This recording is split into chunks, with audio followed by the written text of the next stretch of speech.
શરદી ખાંસીથી રાહત મળે એવી સરસ મજાની ગરમા ગરમ રાબની રેસીપી લઈને આવી છું। નાના બાળકોને પણ આપી શકાય એવી આ વાનગી છે, તો આ વાતાવરણમાં ચોક્કસથી બનાવજો અને આખો શિયાળો જ। તો સૌથી પહેલાં એક પેનને ગરમ કરીશું। એની અંદર આપણે 1 કપ પાણી ઉમેરવાના છે।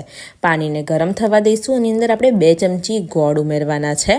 ગોળની જગ્યાએ તમે સાકર ઉમેરી શકો છો, પણ આપણે શરદી ઉધરસ માટે બનાવવાના છે એટલે ગોળ જ ઉપયોગ કરીશું। ગોળ ઓગળી જાય એટલે ગેસને હવે બંધ કરી દઈશું, સાઈડ ઉપર રાખીશું। હવે એક કડાઈને આપણે ગરમ કરવાનું છે। એની અંદર આપણે 1 ચમચી ઘી ઉમેરીશું। ઘી પછી થોડું જરૂર પડે તો આપણે થોડુંક લઈશું। પછી આપણે એક તજનો ટુકડો અને 2 લવિંગ ઉમેરી દેવાના છે। હવે આપણે અડધી ચમચી અજમો ઉમેરી દઈશું અને બંનેને શેકવા દઈશું। ત્યાં સુધીમાં હવે આપણે લેવાનો છે 2 ચમચી બાજરીનો લોટ। અહીંયા આગળ આપણે બાજરીનો લોટ લીધો છે, તમે અહીંયા આગળ ઘઉંનો લોટ પણ લઈ શકો છો, પણ બાજરીના લોટથી વધારે ગુણકારી રહે છે અને શરદી ખાંસીમાં એકદમ રાહત રહે છે। તો આ ટાઈમે તમને થોડુંક ઘીની જરૂર પડે તો તમારે થોડુંક ઘી ઉમેરી દેવાનું છે। લોટને તમારે એકદમ ધીમી ગેસ રાખીને શેકાવા દેવાનો છે। એકદમ સરસ એ શેકાઈ જાય પછી જે આપણે પાણી ગરમ કરીને રાખેલું છે તે આની અંદર ઉમેરવાનું છે। તો બસ અહીંયા આગળ તમે જોઈ શકો છો, જે આપણો લોટ છે તે શેકાવા માંડ્યો છે, એકદમ સરસ લાલ થવા માંડ્યો છે।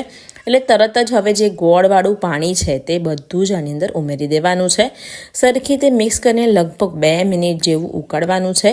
2 મિનિટમાં એકદમ સૂપ જેવું ગાઢું થઈ જશે એટલું ઉકાળવાનું છે।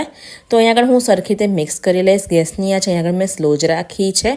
સતત હલાવતા રહીશું। તમે જોઈ શકો છો એકદમ બબલ્સ આવવા લાગ્યા છે અને ગાઢું થઈ ગયું છે। તો હવે હું ગેસને બંધ કરી દઈશ અને બસ તો આને તમારે ગરમા ગરમ જ સર્વ કરવાની છે। બાળકોને પણ આ તમે પીવડાવી શકો છો। આપણે લાસ્ટમાં અહીંયા આગળ અડધી ચમચી સૂંઠ પાવડર ઉમેરવાનું છે અને ગંઠોડા પાવડર પણ મેં ઉમેર્યું છે, તમે કોઈ એક પણ ઉમેરી શકો છો। થોડુંક જ ઉમેરવાનું છે, બહુ વધારે નથી ઉમેરવાનું।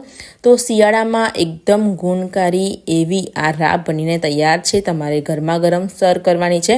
તમે ઉપર થોડું કોપરાનું છીણ અને ડ્રાયફ્રૂટ પણ નાખી શકો છો।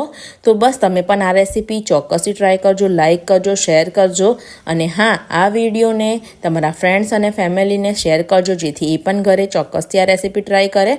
મળીશું એક આવા જ નવા વિન્ટર સ્પેશિયલ વિડીયો સાથે। ત્યાં સુધીને આવજો।